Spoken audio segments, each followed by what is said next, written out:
Polynomials class 10 का वो chapter जहां सीबीएसई हर साल एक ऐसा क्वेश्चन पूछता है जहां 90% से ज्यादा बच्चे मिस्टेक कराते हैं एंड अपना 100/100 मिस कर देते हैं। पर ऐसा आपके साथ नहीं होने दूंगा।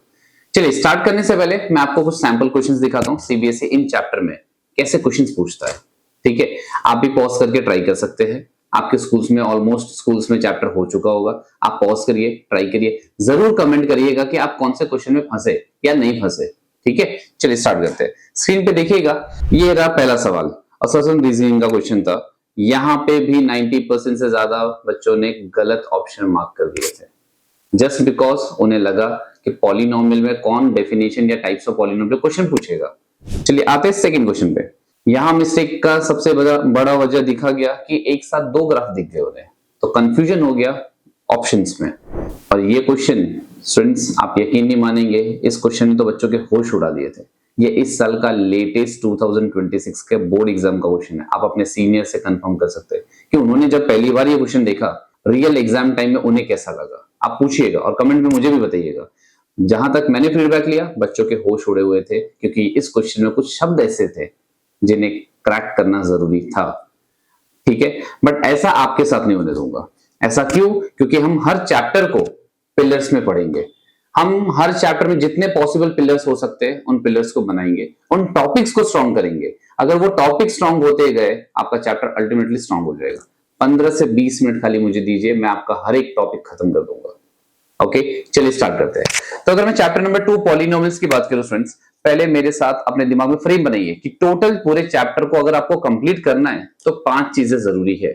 पहले टॉपिक में हम सीखेंगे introduction and meaning of zeros, zeros का मतलब। सेकेंड टॉपिक में हम सीखेंगे जीरोस फाइंड कैसे करते हैं। थर्ड टॉपिक में हम सीखेंगे जीरोस और कोएफिशिएंट के बीच में रिलेशंस क्या है। चौथा हम सीखेंगे क्वाड्रेटिक पॉलिनोमियल बनाते कैसे। And fifth will be our practice section, जहां पे हम केस स्टडी के क्वेश्चन सॉल्व करेंगे। इतना अगर आपका हो गया, आपका चैप्टर स्ट्रांग हो गया। ठीक है स्टूडेंट्स, चलिए स्टार्ट करते हैं। तो पहला टाइटल स्टार्ट कर रहे हैं आज का हम, बेसिक ऑफ पॉलिनोमियल्स, जहां पे हम डेफिनेशन, उसके टाइप्स एंड जीरोस का मतलब, ये 3 चीजें सीखने वाले हैं। उस पे बोर्ड्स में कैसे क्वेश्चंस पूछे गए वो भी मैं आपको करवाऊंगा। बोर्ड्स में पूछे कैसे गए, सेम डिट्टो क्वेश्चन वैसे करेंगे। ठीक है, चलिए तो सबसे पहले पॉलिनोमियल शॉर्ट में बताता हूं। ये डेफिनेशन लिखी हुई है, आप मेरी बात समझिएगा।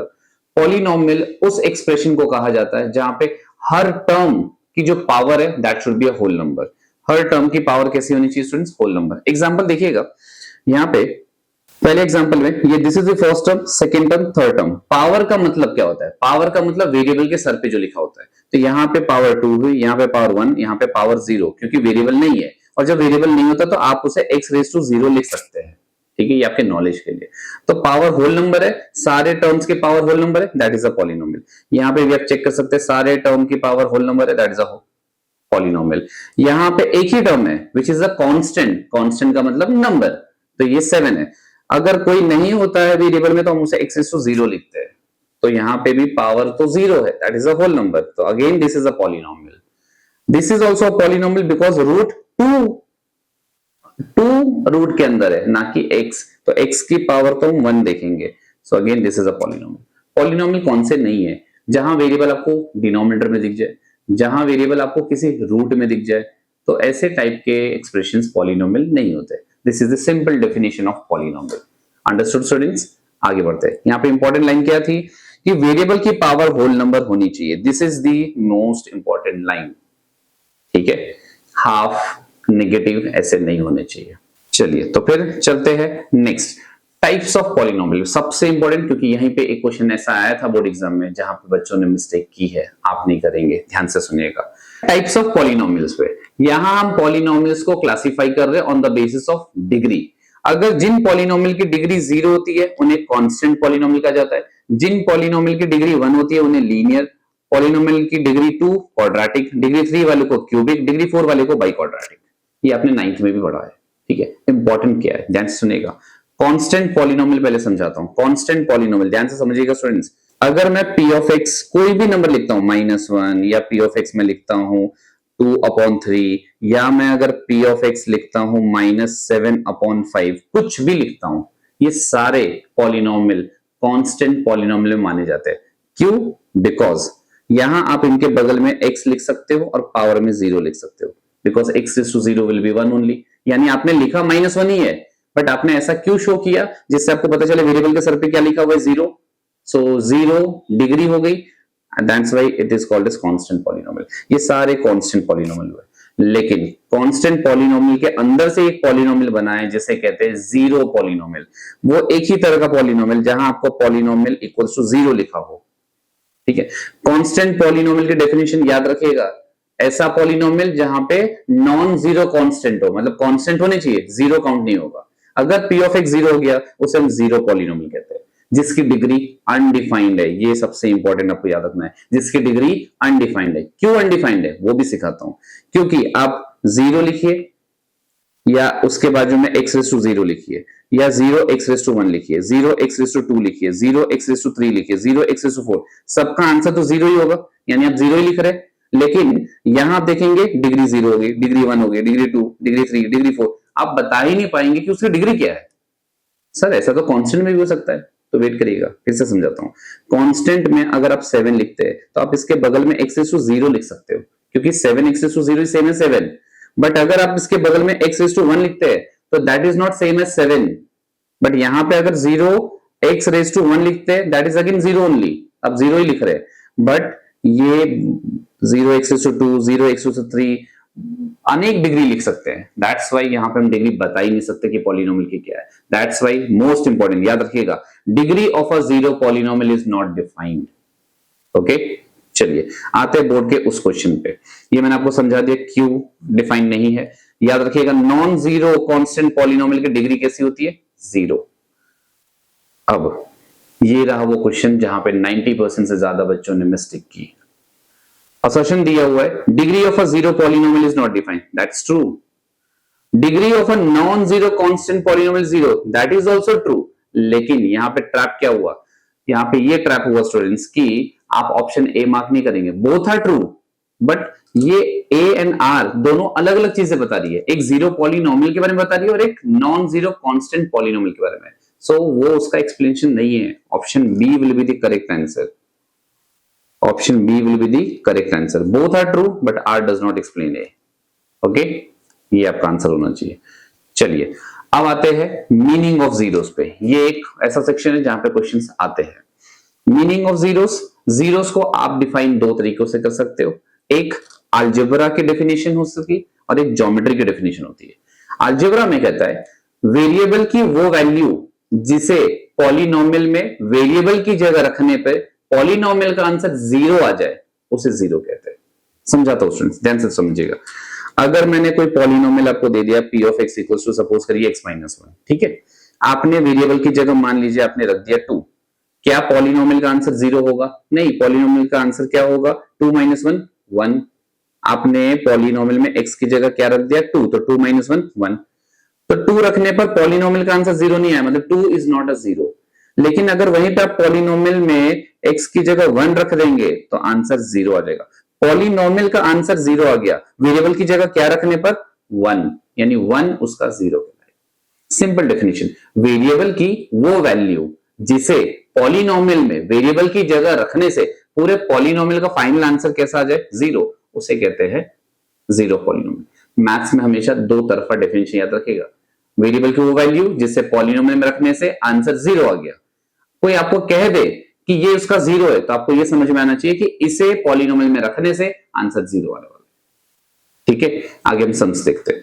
According to geometry students, according to geometry, zeros का मतलब होता है कि किसी भी पॉलिनोमियल का ग्राफ एक्स एक्सिस को किन पॉइंट्स पे कट कर रहा है उसे जीरोस कहते हैं। इससे पहले आपको दो बातें याद रखनी होगी कि दुनिया में हर पॉलिनोमियल का एक अपना यूनिक ग्राफ होता है। दुनिया में हर एक पॉलिनोमियल का खुद का एक यूनिक ग्राफ होता है। ये सबसे इंपॉर्टेंट नोट बात बोल रहा हूं, ये आप नोट करेंगे। Note number 1, every polynomial has its unique graph. Note अच्छे से बनाइएगा। एंड नोट नंबर 2 इज कि आपको इस पूरे सिलेबस में दो पॉलिनोमियल खास करके उनके ग्राफ याद करने, और एक पॉलिनोमियल का तो ग्राफ आप चैप्टर 3 में बनाएंगे भी। एक पॉलिनोमियल स्टूडेंट्स लीनियर पॉलिनोमियल, इसका ग्राफ हमेशा स्ट्रेट लाइन होता है, इसका ग्राफ हमेशा स्ट्रेट लाइन होता है। एंड एक polynomial students that is quadratic, quadratic का जो ग्राफ है वो होता है यू शेप, या तो सीधा यू होगा या तो उल्टा यू। इस ग्राफ का नाम है स्टूडेंट्स पैराबोला। ठीक है, सीधा यू कब बनेगा, उल्टा यू कब बनेगा, वो सब कुछ हम अगले वीडियो में देखेंगे। ये आपको सिर्फ याद रखना है कि हर पॉलिनोमियल का ग्राफ है, लेकिन आपके सिलेबस में सिर्फ 2 पॉलिनोमियल का आपके ग्राफ याद होने चाहिए। लीनियर पॉलिनोमियल का ग्राफ स्ट्रेट लाइन होता है, क्वाड्रेटिक पॉलिनोमियल का ग्राफ पैराबोला होता है। पैराबोला का मतलब सीधा यू या तो उल्टा U. Okay, so according to geometry कोई भी ग्राफ एक्स एक्सिस को जिस पॉइंट पे कट कर रहा है वो उसका जीरो होता है। चलिए आगे सम्स देखते हैं कैसे सम्स आते हैं। तो अलजेब्रिक मीनिंग पे ज्यादा आते हैं स्टूडेंट्स, देखिएगा कैसे आते हैं। क्वेश्चन में बोला गया एक zero one zero of the quadratic polynomial is -3। This is the application of definition. कैसे आप डेफिनेशन को यूज कर रहे हो। -3 उसका जीरो है, तो मैंने आपको अभी बताया अगर -3 उसका जीरो है, इसका मतलब पॉलिनोमियल में जहां जहां आपको x दिख रहा है वहां पे अगर आप -3 रख दे और बाकी चीजों को एज इट इज लिखना, तो ऐसा करने पर क्या होगा, पूरे पॉलिनोमियल का आंसर आपका जीरो आ जाएगा, इक्वल टू जीरो आप लिख सकते हैं। अब इसे सॉल्व करेंगे। -3 का square students 9, 9 times alpha -1 plus, sorry x की जगह आपको क्या रखना है स्टूडेंट्स, यहाँ पे x की जगह आप रखेंगे -3, तो ये हो जाएगा -3 alpha plus 1 equal to 0। Bracket open करने पे 9 alpha -9, this is -3 alpha plus 1 equal to 0। So this will become 6 alpha equals to plus 8. So alpha will be 8 upon 6, 2 4s are 2 3s are. Finally आपको मिल गया alpha equals to 4 upon 3. This is the application of definition of zeros. उसने बोला -3 उसका zero है, तो आपको समझ में आना चाहिए अच्छा ये इसका अगर जीरो है, इसका मतलब वेरिएबल की जगह अगर मैं -3 रख दूं पॉलिनोमियल में, आंसर जीरो होना चाहिए, तो आप लिख सकते हैं इक्वल टू 0। ओके, चलिए नेक्स्ट क्वेश्चन देखते हैं। ये उसका सॉल्यूशन स्टूडेंट्स, ठीक है, आप ये पॉज करके ट्राई करेंगे, ये क्वेश्चन आपके लिए है, ठीक है, आप पॉज करिए, ट्राई करिए, फिर मैं सॉल्यूशन आपको दिखाता हूं। चलिए आपने कर लिया स्टूडेंट्स, आप देखिए आपने सही किया कि गलत किया। यहां पे बोला गया -4 इसका जीरो है, इसका मतलब मैं पॉलिनोमियल में जहां जहां मुझे वेरिएबल दिख रहा है अगर मैं वहां पे -4 लिख दूं, अगर मैं वहां पे -4 लिख दूं, वेरिएबल हमारा कौन है x, तो आंसर क्या आएगा 0। -4 का square student 16, minus into minus +4। अच्छा ये सबसे ज्यादा इंपॉर्टेंट, ब्रैकेट ओपन होगा, यहाँ पे 2 जन है, यहाँ मिस्टेक होती है आपसे, आपको दोनों को माइनस देना होगा, दिस विल बिकम -2 के इक्वल टू 0। जिन्होंने भी आंसर में मिस्टेक की है, यही स्टेप में सबसे ज्यादा मिस्टेक हुआ होगा इस क्वेश्चन में। 16 + 4 इज 20, 20 - 2 इज 18, -2 के उधर जाएगा राइट में तो 2 के बन जाएगा, 2 आएगा डिवाइड में तो k will be your 9। Check करिए स्टूडेंट्स k 9 है कि नहीं है, और कमेंट करिएगा आपका सही हुआ कि नहीं हुआ। आगे बढ़ते हैं। Okay, this is the question जहां आपका एरर हम पहचानेंगे। ये सबसे अच्छे क्वेश्चन माने जाते हैं कि आप गलती कहां कर सकते हैं वो हमें पता है। स्टूडेंट्स यहाँ पे मैंने क्वेश्चन दिया हुआ है, सॉल्यूशन लिखा हुआ है, आप मुझे बताइए पहले वाले, दूसरे, तीसरे, चौथे, पांचवें कौन से स्टेप में गलती हुई है, ठीक है, कमेंट जरूर करिएगा आप ये क्वेश्चन कर पाए कि नहीं कर पाए। बहुत ही अच्छा क्वेश्चन है कि आप एरर पहचान पाए कि नहीं पाए। रेडी, चलिए अब मैं आपको बताता हूं आपने एरर कहां पे देखा होगा। एरर हुई है स्टूडेंट्स यहाँ पे देखिए, -3 मल्टीप्लाई में अंदर 2 जन है, दोनों से मल्टीप्लाई होगा, और यहाँ पे 90% ज्यादा बच्चे यहीं पे मिस्टेक करते हैं स्टूडेंट्स, आप नहीं करिएगा, इसलिए आपको सिखाया गया। ये 3 1 से मल्टीप्लाई होकर 3 बनना चाहिए। देखिए अगले स्लाइड में किया हुआ है, ये रहा करेक्ट सॉल्यूशन, यहाँ पे उन्होंने लिखा हुआ है +3, ठीक है, ये वाला स्टेप जो था एक्सपांशन वाला वो गलत था। चलिए फिर आगे बढ़ते हैं ज्योमेट्रिक मीनिंग ऑफ जीरोस पे। Geometric meaning of zeros, according to geometry, zeros का मतलब जहां ग्राफ एक्स एक्सिस को क्रॉस करता है, ठीक है। आपको मैंने अभी स्टार्टिंग में बताया लीनियर पॉलिनोमियल का ग्राफ स्टूडेंट्स कैसा होता है, स्ट्रेट लाइन, उसने एक्स एक्सिस को यहाँ पे कट किया, ये उसका जीरो है। क्वाड्रेटिक पॉलिनोमियल का ग्राफ आपका पैराबोला होता है, उसने एक्स एक्सिस को यहाँ इन दोनों पॉइंट्स पे कट किया, वो आपके जीरोस हो गए। क्यूबिक पॉलिनोमियल का ग्राफ आपको याद नहीं करना है, लेकिन ऐसा मान के चलिए अगर वो उसका ग्राफ है तो ये उसके जीरोस हो गए, ठीक है। अब यहाँ पे एक इंपॉर्टेंट लाइन जो आपको याद रखनी है, और ऐसा होता है, हम आगे प्रूफ भी देखेंगे कि किसी भी पॉलिनोमियल की जो डिग्री है, इंपॉर्टेंस ऑफ डिग्री है, डिग्री आपको ऐसे नहीं पढ़ाया गया, किसी भी पॉलिनोमियल की जो डिग्री है वो आपको ये बताती है कि उस पॉलिनोमियल के ज्यादा से ज्यादा मैक्सिमम उतने रियल जीरोस हो सकते हैं। सर ये रियल वर्ड क्यों यूज किया, बिकॉज अभी हम रियल नंबर सिस्टम पढ़ रहे हैं, एक होता है complex number system, imaginary number system, वो भी एग्जिस्ट करते हैं स्टूडेंट्स, उस पर हम बाद में बात करेंगे। लेकिन फिलहाल अभी ऐसा याद रखिए कि किसी भी पॉलिनोमियल की डिग्री आपको ये बताती है कि उस पॉलिनोमियल में ज्यादा से ज्यादा कितने जीरोस हो सकते हैं। जैसे लीनियर पॉलिनोमियल डिग्री कितनी है 1, इस पॉलिनोमियल के ज्यादा से ज्यादा एक ही जीरोस हो सकते हैं, एक से ज्यादा होंगे ही नहीं। हाँ, एक से कम हो सकता है, मतलब क्या पता लाइन ऐसी चली गई, उसने एक्सिस को कट ही नहीं किया, तो कितने जीरोस हुए स्टूडेंट? जीरो। क्वाड्रेटिक पॉलिनोमियल के ज्यादा से ज्यादा 2 जीरोस हो सकते हैं क्योंकि उसकी डिग्री 2 है, क्योंकि पॉलिनोमियल का ग्राफ ऐसा भी तो बन सकता है जिसने एक्सिस को कट ही नहीं किया, जीरोस एक भी नहीं हुए। क्या पता ऐसा हो सकता है सिर्फ उसने एक पॉइंट पे टच करके ऐसा चला गया, एक ही जीरोस। सो डिग्री का इंपॉर्टेंस यही है कि degree of any polynomial indicates you maximum how many zeros can it can have. एक पॉलिनोमियल के कितने जीरोस हो सकते हैं, रियल जीरोस। ओके, चलिए, सो ये आपका होमवर्क क्वेश्चन है, आप जरूर कमेंट करिएगा कि आपसे ये हुआ कि नहीं हुआ, मैं आंसर्स कमेंट में डाल दूंगा। नेक्स्ट वीडियो स्टूडेंट्स, ये हमारा पिलर 1 कंप्लीट हो गया। इतना ही था, इतना आप सही से कर लेते हैं, इससे ज्यादा पिलर 1 में जरूरत नहीं है। पिलर 2 से क्वेश्चंस अच्छे बनेंगे, वहां पे मैक्सिमम क्वेश्चंस प्रैक्टिस भी करेंगे, मैं आपको शीट भी भेजूंगा। सो अगले वीडियो में मिलते हैं स्टूडेंट्स। पिलर नंबर 2 हमारा, हम जीरोस कैसे फाइंड करेंगे। किताबों में ऐसा टेक्निक नहीं होगा जैसी टेक्निक मैं आपको नेक्स्ट क्लास में बताने वाला हूं, मिस मत करिएगा स्टूडेंट्स। चलिए मिलते हैं, all the best, thank you.